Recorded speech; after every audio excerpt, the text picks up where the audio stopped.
Okay, Lori and Sean, this is for you. The blizzard of 2010, the year the Woodses arrived in Vienna, just to welcome you to the world of snow. Here's your mom out shoveling. Here's the mountains. This is for Lori and Sean.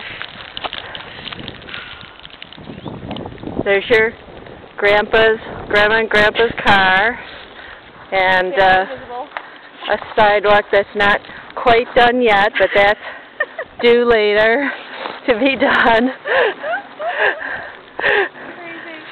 And here's the street that you live on,